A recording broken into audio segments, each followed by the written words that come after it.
د ادم خان د مرګ نه مخکې اخرنۍ ویډیو راغله چې دی خپل دښمن ترین کړی و، هغه ته عجیبه الفاظ استعمال کړي دي. که تاسو دا ویډیو وکته کنه نو تاسو به هم حیران شئ چې څومره کسان مې ویډیو ګوري، نو ضرور یې شیر کړئ. یا د دې دښمنو نه هېڅ هم نه جوړېږي. اخرنی حال یې بیا دغه دی لکه ادم خان سره چې اوس څه شوي دي ملګرو. ادم خان چې دی نو خپل دښمن ترین کړی و چې دښمن یې چې دی نو په هسپتال کې په یو بیډ کې پروت و.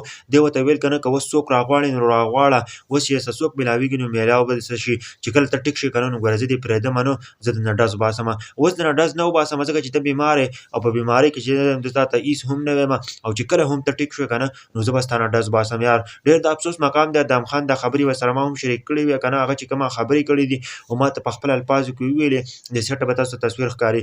ادم خان چې دی نو خپل دښمن ته داسې خبرې کړلې. زموږ د پښتنو په معاشره کې چې دی نو وایي دښمني داسې وي ښه، دا چې دی نو ادم خان داسې وایي. والله پاک دې خیر کړي کنه، دښمنۍ نه هېڅ هم نه جوړېږي. بیا چې دی نو دغه حال وي. اوس ادم خان چې دی د تورو خاورو لاندې شو، هغه مکمل طور باندې لاړ.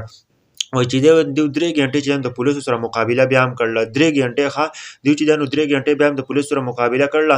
یو ادم خان او 2 ملګري نور وو او 3 غنټې د پولیسو سره دیو لګیا و، هغه ورسره مقابله کوله. په آخر کار کې چې دی نو دوی د دنیا نه رخصت شول او مکمل طور باندې لاړل ملګرو.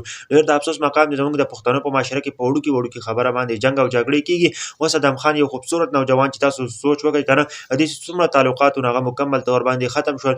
هغه چې څومره د کور خلک و هغه په غم باندې اخته کړل ملګرو. دا ډېر زیات ګران کار وي. ادم خان چې دی نو یو خوبصورت نوجوان دی، سیټ ته به تاسو ته ښکاري ملګرو، یو قابل نوجوان ښکاري، یو ښایسته نوجوان ښکاري، ښو اخلاق والا نوجوان ښکاري. او دا کومه دښمنۍ چې زموږ د پښتنو په معاشره کې د دې دښمنو د وجې نه چې دی نو ډېر کسان چې دی نو د دنیا نه لاړ شي، یو ښایسته چهرې چې دی نو د دې دنیا نه ورکې شي ملګرو. نو موږ ټول له پکار ده کنه چې موږ لږ صبر کولی په دنیا کې، نو موږ ته به هېڅ هم ګران نه وی. موږ به په اسانه باندې زندګي تېرولی. موږ لږ برداشت کولی نو موږ ته به هر څه اسان وي ملګرو. موږ چې دی نو لږ هار منلی کنه، موږ به چېرته هم د دښمنۍ نه وی کړ، زموږ زندګي به چې دی نو ډېره ښکلې روانه وي. اوس ادم خان چې دی نو دا خو د دنیا نه رخصت شو، د دې سره چې څومره تعلق دی، څومره رشتې تړلی شوي رشتې وي هغه مکمل طور باندې ختمې شوې.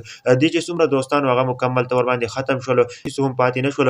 او دا چې دی نو خپل امرونه کړي، الله پاک له به دې جواب ورکوي ملګرو. نو موږ ټول له پکار ده کنه موږ ټول د ستیږو، ځکه کنه نن ادم خان هم ولاړو، یا د خلکو سره د خلکو ذموارۍ په سر باندې اخیستې وې، د خلکو دښمنۍ په سر باندې اخیستې وې، یا نور څه داسې واقعې وې. او بل دا چې هغه د دنیا نه رخصت شو. بله ورځ زموږ هم د دنیا نه رخصتېږو. ته په دې ویډیو کې په مخه وایو کنه چې کوشش کوئ چې دې دښمنو نه ځان وساتئ.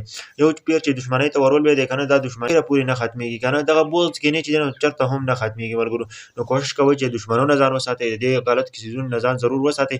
د پښتنو معاشره ده خو چېرته هم داسې سوچ مه کوئ د ځمکې په لینډ کې یا نور څه داسې پیسو کې چې دا نو چېرته هم دښمنۍ مه کوئ. دا سړي ټوله زندګي تباه او برباد کوي. د ادم خان دا خبرې چې ما واورېدې زه هم ډېر زیات حیران کړم چې ادم خان چې دی نو د خپل دښمن ته یو ډېر عجیبه خبرې کړې دي چې کله ته د بیډ نه راپاڅېدې ته صحیح شوې، نو وایي زه دې پرېږدمه نو زه دې ولمه، زه دې مکمل طور باندې ختمومه.